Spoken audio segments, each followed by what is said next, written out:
하나님, 부족한 종을 단위에 세우셨사오니 능력의 장중에 붙드시고 하나님 말씀을 전하는 도구로만 사용하옵소서. 감사하옵고 주님의 이름으로 기도 올려나이다. 아멘.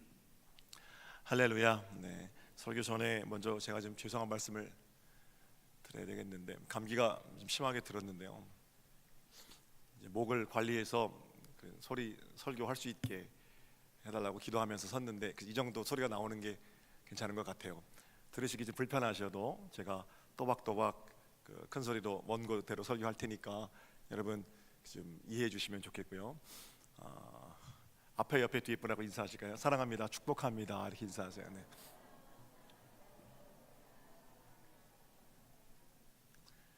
지난주에 1년 동안 수고한 지역장들하고 대만을 여행했습니다. 우리 지역장님들이 8명이었고요. 저까지, 그리고 우리 외에 한 가족이 패키지 여행에 참여했는데, 아빠, 엄마, 대학생 딸 이렇게 11명이 한 그룹이 됐습니다. 돌아오는 날 공항에서 그 가족의 아버지께서 저한테 이렇게 말씀하시더군요. 목사님, 사실 이번 여행 처음 시작할 때 월요일 날 대만 공항에서 그룹이 모였는데, 이번 여행은 진짜 힘들겠구나, 재수가 없구나, 이렇게 생각했답니다. 왜냐하면 같이 여행하는 사람들을 보니까 아줌마 7명하고 그 아줌마 인솔자격되는 남자 1명이 있는데, 게다가 서로 부르기를 목사님, 전도사님, 권사님 그리고 부르잖아요. 교회에서 온 모양인데 그 선생님의 과거 여러 패키지 여행 경험에 비추어 보면 예수쟁이들은 가는 데마다 기도하자 그러고 별로 웃기지도 않은데 막 큰 소리로 웃고 목소리도 크고, 그래서 여행하기가 매우 불편했다라는 거예요. 이번에는 그 예수쟁이들의 번잡스러움을 받아낼 완충장씨가 자기 가족들밖에 없으니까, 야, 이거 우리는 큰일 났다, 이렇게 생각을 했답니다. 그런데 시간이 지나면 지날수록 이번 예수쟁이들은 어쩜 그렇게 배려도 많고 조용하고 친절하고 먼저 챙겨주고, 그래서 자기가 가지고 있던 예수쟁이들에 대한 편견이 다 바뀌었다는 거예요. 그 얘기를 들으면서 너무 마음이 좋았습니다. 그리고 조용히 속으로 기도하기를, 하나님, 지금 제 앞에서 말하는 이 사장님도 조만간 군산에 사신다 그러거든요. 군산에서 좋은 교회에 좋은 목사님 만나서 신앙생활 할 수 있게 해주세요. 기도했습니다. 앞에서는 권사님, 집사님 하는데 식당에 가서 제일 좋은 자리 먼저 차지하고, 권사님 이리 와, 차에 탈 때 양보도 안 하고 게다가 시끄럽고 예의 없고 그러면 전도가 되겠습니까? 혼자 예수 다 믿는 것처럼 호들갑스럽고 혼자 의로운 것처럼 목소리를 높이는데, 정작 자기 삶에 있어서 조금도 양보할 줄 모른다면, 조금도 손해볼 줄 모른다면 어떻게 자기 자신을 내어주신 예수 그리스도의 생명이 흘러가겠습니까? 바라기는 오늘 예배 참석한 저와 여러분의 삶이 우리 입술의 고백에 부끄럽지 않은 그런 복된 자리가 되기를 주님의 이름으로 축복합니다. 팔랑거리는 말은 담벼락 같은 삶에 붙어있을 때 진정성 있는 것이 됩니다. 똑같은 말도 그 사람이 하면 믿어지고 그 사람이 하면 안 믿어지고 그런 겁니다. 부디 말이 아닌 우리의 진중한 삶이 전도가 되는 소정교회 성도들의 복된 한 주간 삶이 되시기를 다시 한번 주님의 이름으로 축복합니다. 화요일날 저녁에 잠을 자는데요, 11시 50분쯤에 건물이 흔들리기 시작합니다. 일본에서 저 지진 느껴봤는데 10초가 넘도록 그렇게 롤러코스터 타는 것처럼 건물이 흔들리는 것은 처음 경험했습니다. 침대에서 바로 일어나 앉았죠. 하나님, 어떻게 하시려고 그러세요? 옆방이 전사님하고 권사님 방이었는데 거기서도 주여, 하나님, 이런 소리가 들리고요. 엄살 떠는 게 아닙니다. 많이 두렵고 무서웠습니다. 다음 날도 거기 시간으로 11시 50분, 20분인가요? 또 비슷한 시간에 똑같은 지진이 있었습니다. 낮에 식당에 가서 다른 여행사에서 오신 분들을 만나서 같이 얘기하고, 어디서 오셨어요? 예, 부천에서 왔어요. 예수 믿으세요? 예, 저 권사예요. 어젯밤에 어떠셨어요? 침대머리 받들고 주여 주여 주여 그렇게 밤샜지요. 그러면서 웃으면서 이 얘기를 나눴습니다. 제가 그 과정을 겪으면서 깨달은 것이 있는데 한번 따라해 보실게요. 흔들리면 기도합디다. 흔들리니까 일어나서 기도하게 되더라고요. 여러분과 제 삶에도 각종 흔들림이 있습니다. 믿음의 사람들은 흔들림의 순간에 엎드려 기도합니다. 무너짐의 경험, 절망의 경험, 그래서 이제는 마침표를 찍어야 할 것 같은 절망의 나락에서 믿음의 사람들은 거기 끝나지 않고 떨어지지 않습니다. 왜냐하면 무릎 꿇어 기도할 수 있기 때문입니다. 묘신학대학 합창단의 베이스 파트를 들어가려면 오디션 봐야 됩니다. 그 오디션 곡이 옛날 찬송가 461장, 지금 찬송가 345장, 캄캄한 밤 사나운 그 찬양이거든요. 3절 가사를 제가 불러드릴게요.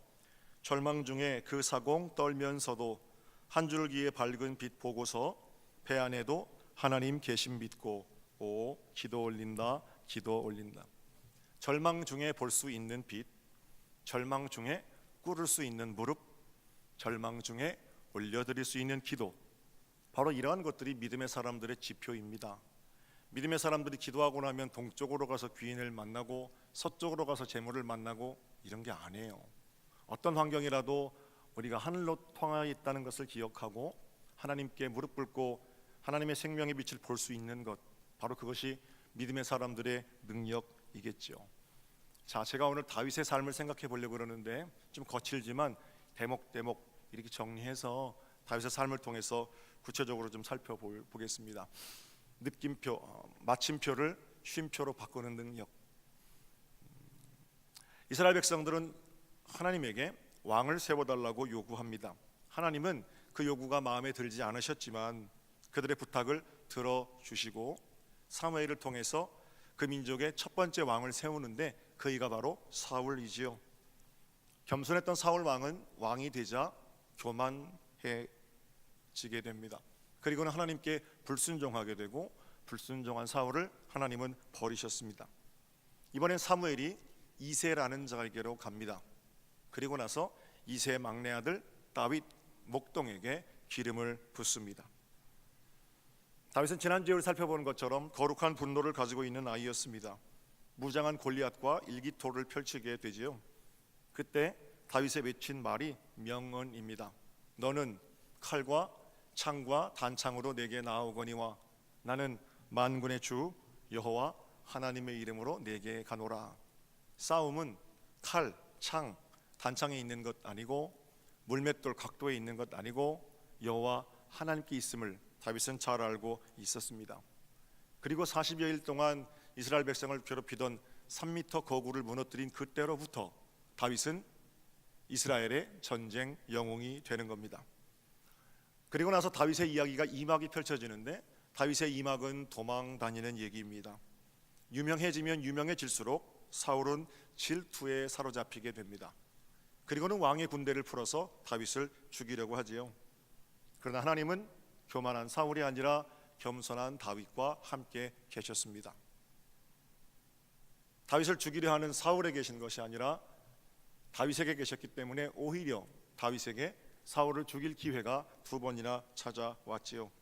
그러나 다윗은 사울을 죽이지 않았습니다. 그가 전에 외쳤던 대로 전쟁은 내 손에 달려있는 것이 아니라 하나님께 달려있는 것임을 다윗은 잘 알고 있었기 때문입니다. 결국 블레셋과의 전투에서 사울과 다윗의 절친이었던 요나단이 함께 죽임을 당합니다. 다윗은 그 죽음에 대해서 애도하고 슬퍼합니다. 요나단의 죽음만 슬퍼한 게 아닙니다. 자기를 죽이려고 했던 사울의 죽음에 대해서도 슬퍼합니다. 여기서 우리는 다윗의 인품을 볼 수 있겠지요. 불의한 것에 대해서는 늘 싸워야 하지만 사랑의 마음을 잃지 않는 것, 그것이 믿음의 사람들의 모습입니다. 자, 여기까지가 다윗의 이야기, 왕위에 오르기까지 전해진 다윗의 이야기라면 오늘 이야기는 그 이후에 언급되는데 다윗의 치명적인 잘못입니다. 왕이 된 다윗은 그야말로 승승장구 탄탄대로의 길을 걷고 있었습니다.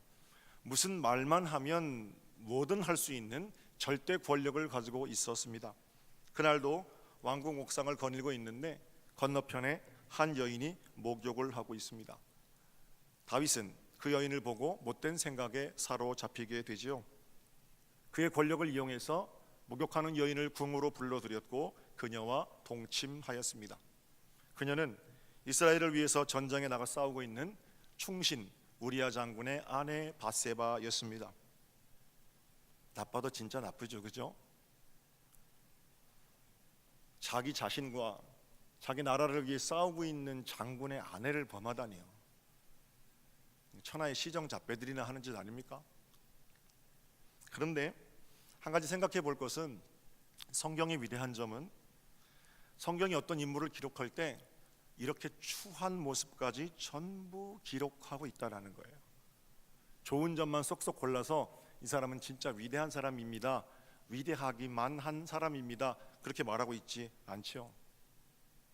믿음의 조상, 가히 기독교, 이슬람교, 유태교의 공의, 믿음의 아버지라고 할 수 있는 아브라함은 아내를 팔아먹은 비겁한 자임을 성경은 여과 없이 보여주죠. 평화의 사람 이삭은 뭐 하나 결정 못하는 우유부단함의 극치를 보여주고, 이스라엘이라는 새 이름을 얻은 야곱의 전적은 사기꾼이었습니다. 이스라엘 민족 430년 종살이를 끊어낸 모세, 그는 혈기를 주체하지 못하고 돌을 들어 군인을 때려 죽이는 살인범이었고요. 바알과 아세라 선지자 850명과 호령하여 그들을 멸했던 불의 선지자 엘리야는 로뎀나무 아래에서 주님 저를 죽여주세요 라고 말하는 나약한 모습의 소유자였습니다. 성경이 잘한 것, 좋은 것, 복된 것만 이야기하고 있지 않고 그들의 단점까지 또는 그들의 나약함까지 언급하고 있다는 것은 우리에게도 가능성이 됩니다. 위대한 신앙의 선배들은 우리와 태어날 때부터 DNA가 다른 사람들이 아니라 우리와 똑같은 사람들이었다는 겁니다. 그들의 위대함을 보시고 하나님께서 그들을 부르신 것이 아니라 그들을 택하시고 세우신 하나님이 위대하신 거죠. 그러니까 지극히 평범한 저와 여러분도 하나님 안에서는 가능성이 있는 거죠. 자, 다시 본문으로 좀 돌아가면, 충신의 아내를 강간한 다윗은 죄를 감추기 위해서 우리아를 전장에서 불러들입니다. 죄는 죄를 낳습니다. 그리고는 우리아 장군에게 너 가서 아내와 동침하라. 참 수고가 많았다. 그러니까 아버지가 누구인지 알 수 없게 하려는 다윗의 모략입니다. 그러나 우리아는 충신입니다. 집에 가지 않고 성전 문에서 잠을 잡니다. 다윗은 자신의 계략이 실패로 돌아가자 더 큰 죄를 저지르게 되죠. 군대 장관 요압에게 편지를 써서 보냅니다. 전투가 치열해질 때 우리아만 남겨놓고 전부 철수하라. 죽이라는 거예요. 살인 교사입니다. 그때까지 다윗이 참고 돌아오기를 기다리시던 우리 하나님은 급기야 나단 선지자를 다윗에게 보냅니다. 그리고는 호되게 다윗을 꾸짖으시죠. 나단 선지자가 다윗에게 가서 이렇게 말합니다. 폐하, 어떤 한 집에 부자가 있는데 양도 많고 소도 많습니다. 그 집에 손님이 왔습니다. 그런데 이 부자가 자기 집에 있는 건 잡으려고 하지 않고 자기 옆집에 가난한 자 새끼 양 한 마리를 매같이 보고 키우는 그 새끼 양 주인의 새끼 양을 뺏어서 손님을 대접하더이다. 이거 어떻게 하면 좋습니까? 다윗이 들으니까 너무 화가 나는 거예요. 도대체 그놈이 누구냐? 나단 선지자가 뭐라고 그래요? 제가 조금 각색하면 그놈이 바로 너다 임마, 그렇게 말하는 거예요.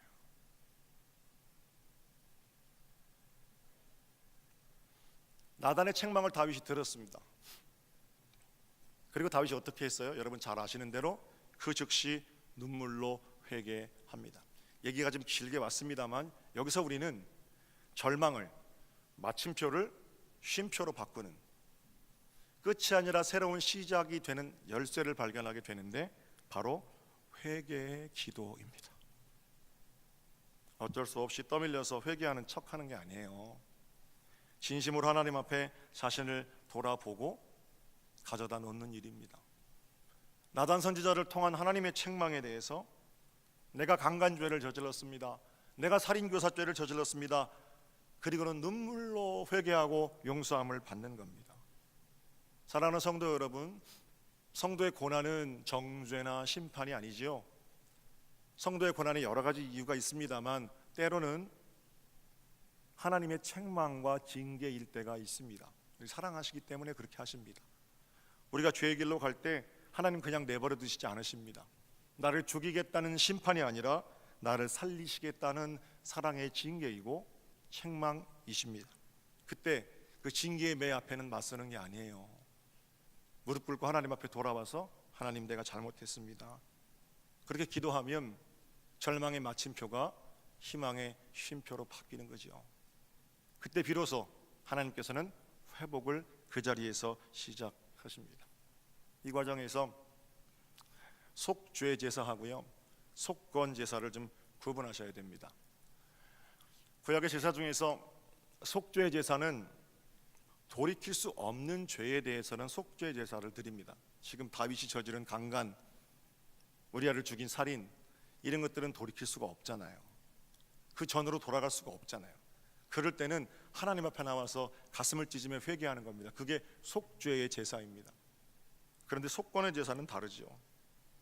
하나님 앞에 죄를 회개해야 하는 것은 물론이거니와 돌이킬 수 있는 죄는요, 나 때문에 상처를 입은 사람들, 나 때문에 피해를 입은 사람들, 그 사람에게 찾아가서 사죄하는 겁니다. 그게 속건의 제사입니다. 하나님께서 나를 용서해 주셨으니까 나는 자유롭다, 제사의 정신을 잘 모르고 하시는 말씀이세요. 최근에 그분이 얼마나 유명한지는 모르지만 한 유명한 검사가 서울의 대형교회에서 세례를 받고 간증한 것이 이슈가 되었습니다. 그 검사가 어떤 잘못을 했는지 저는 자세히 들여다보지는 않아서 잘 모릅니다. 어쨌든 그분이 세례받고 눈물을 흘리면서 하나님께서 불쌍한 죄인을 예수 그리스도를 통하여 새 생명 얻게 하셨습니다, 이러면서 간증하시더라고요. 그 간증은 참 귀한 간증이면 틀림이 없습니다. 그러나 속건의 정신 또는 제사의 정신을 기억한다면 그분은 하나님 앞에 용서를 구함과 동시에 그에게 피해를 입은 피해자에게 찾아가서 사죄해야 합니다. 하나님께 예물도 드리고 눈물도 드리고 해야 합니다. 영화 밀양이 바로 그런 얘기죠. 무슨 죄를 저질렀는지 생각하거나 뉘우치지 않고 나는 하나님께 용서받았으니까 자유롭다, 이건 신앙이 아니고 자기 최면에 의한 죄의 합리화일 뿐입니다. 하나님께서는 사랑하시는 사람을 징계하십니다. 그리고 하나님의 징계, 성령님의 책망의 때는 회개하며 기도의 자리로 나아가야 합니다. 그때 비로소 느낌표를 쉼표로 바꾸는 진정한 회복이 시작됩니다. 이번 한 주간 명절 목금토니까 그 전에 속회 모이실 거 아니에요? 이번엔 명절이니까 속회 빼먹습니다. 우린 속장, 그런 속장님 없어요. 속회를 그렇게 막 마음대로 건너뛰는 게 아니에요. 어쨌든 빨리 모이셔서 인터넷 카카오톡으로 묵상하시고 교제하시든지 어떻게든 모이실 텐데, 모이시면 속회의 기능은 accountability, 직고라고 번역되거든요. 나를 잘 아는 사람들, 나를 위해 기도하는 사람들 안에서 나는 이런 죄인입니다 고백하고 서로 비밀을 지키고 중보하고 기도하고 그 가운데 회복되는 치유가 경험될 거고, 절망의 마침표인 것 같았는데 하나님께서 이렇게 나를 살리신구나, 희망의 쉼표로 바뀌는 것들을 경험하시게 될 겁니다.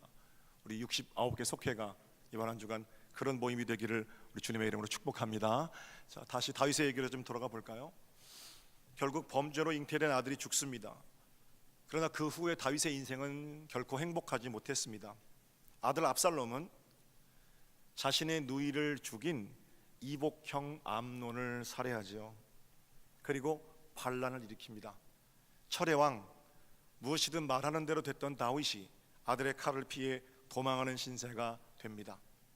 참 견디기 힘들 겁니다. 세상에서 제일 견디기 힘들 겁니다. 반대로 사랑하는 내 아들, 딸이 나는 아버지 어떻게든 믿어요, 사랑해요, 그러면 다른 사람 다 그래도 살만 나는 거예요. 반대로 세상 사람들은 다 좋다고 하는데 내 아들은 내 딸은 나를 불신한다든지 또는 이번 경우에는 칼을 들고 아버지를 죽이려고 그러잖아요. 세상에 이런 사람보다 더 비참한 사람이 어디 있겠습니까? 다윗이 어떻게 합니까? 다윗은 견뎌냅니다. 도망가는 중에 시므이라는 자가 다윗을 조롱합니다. 돌을 던지면서 잘난 척하더니 꼴 좋다 이렇게 조롱하거든요. 다윗의 옆에는 아직도 요압, 아비새 이런 장군들이 있어요.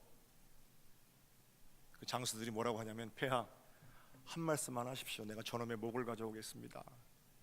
다윗이 그때 뭐라고 그러냐면, 아니다, 주님께서 저 악한 자를 통하여 나를 저주하는 것이라면 누가 그를 말리겠느냐.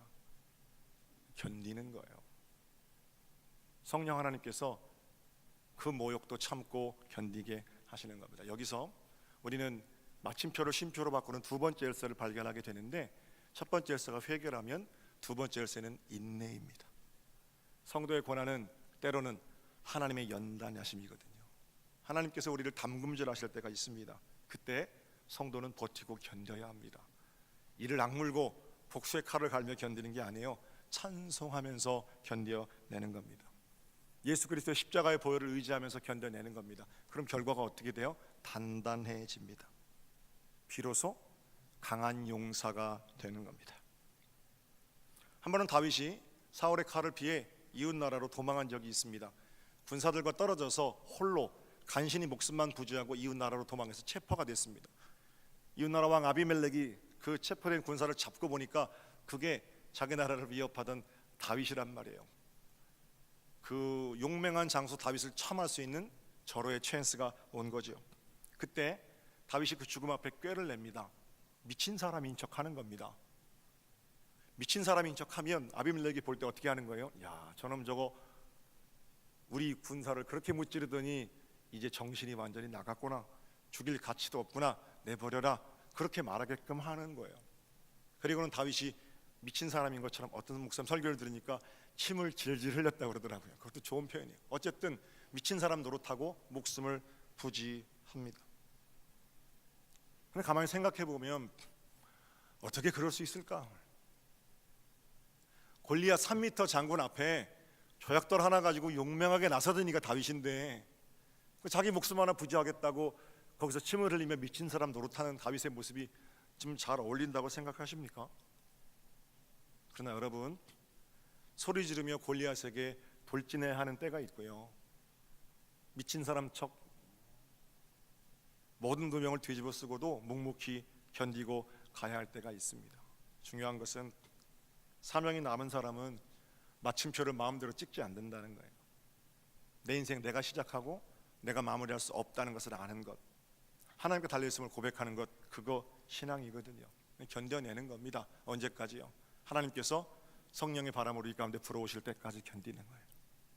3월 9일부터 우리는 평택 지역 젊은이들을 위한 젊은이 금요 야성회 서핑 2018 시작합니다. 부천제일교회 출신인 차 목사님이 리더신데, 봄 시즌에 3월부터 둘째 넷째 금요일 저녁에 시작합니다. 목사님께 저랑 얘기하면서, 목사님 그 야성의 주제를 서핑 2018로 하지요. 그래요. 그래서 왜 서핑입니까? 저한테 서핑 해봤냐요. 저는 못 해봤거든요. 그분이 이제 호주에서 목사한테 받았으니까 아마 그걸 해보셨던 모양이에요.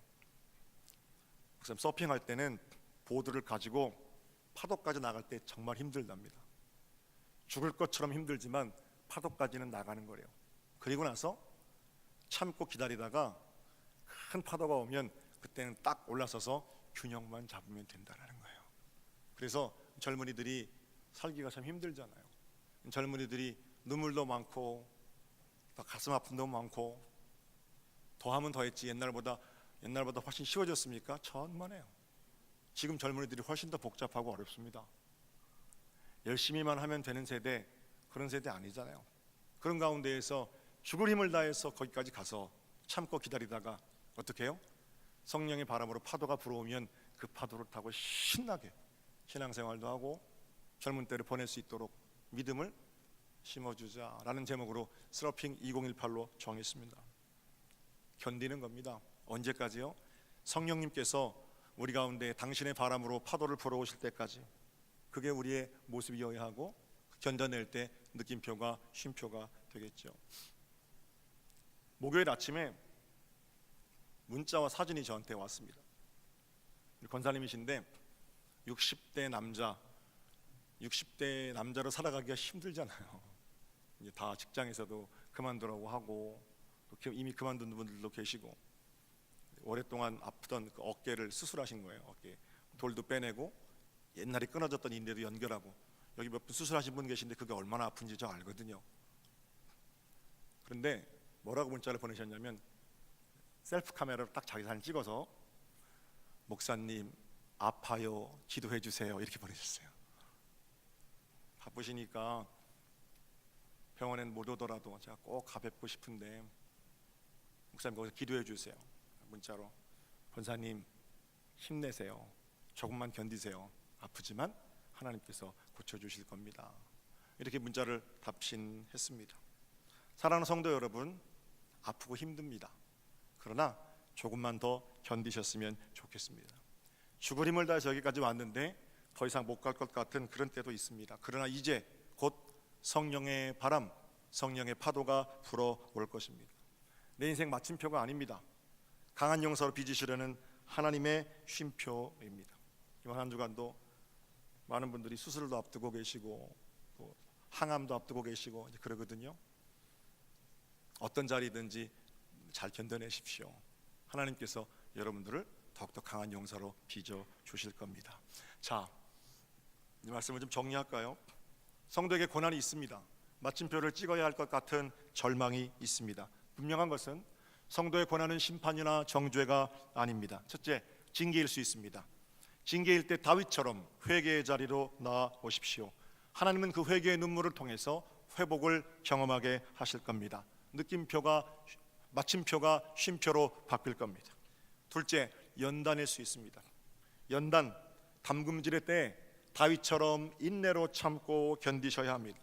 하나님께서 우리를 더욱 강한 용사로 빚어 주실 것입니다. 더 중요한 것은 회개와 인내, 징계와 연단, 그 터널을 통과하게 되면 하나님은 그저 나만 좋게 하시는 것이 아니고 그 과정을 사용하셔서 당신의 사람들을 세워주신다는 겁니다.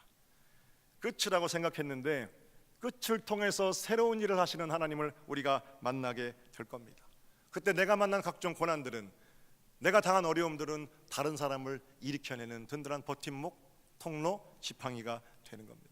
눈물을 흘리며 회개하는 속장이 곁에는 한 해가 지나면 반드시 똑같은 속도원이 생기게 되어 있어요.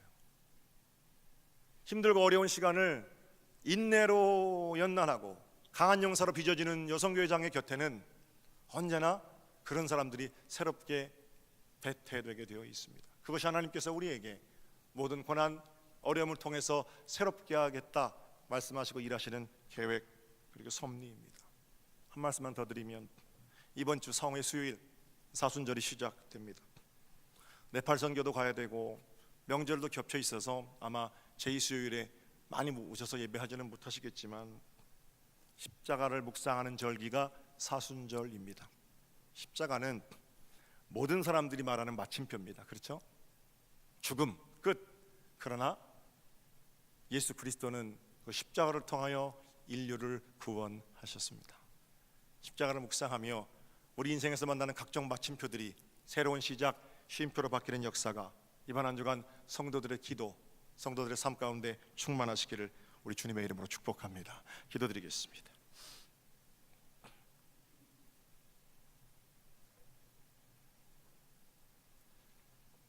하나님의 은혜를 감사합니다. 회개의 자리에서 회복을 명하시고 인내의 자리에서 강한 용서로 빚어주시는 하나님을 기억합니다. 다윗 일생 가운데 함께 하신 하나님께서 오늘도 우리에게 말씀하시오니 순종하며 승리를 살아내는 복된 한 주간 되게 하여 주시옵소서. 감사하고 주님의 이름으로 기도 올려나이다. 아멘.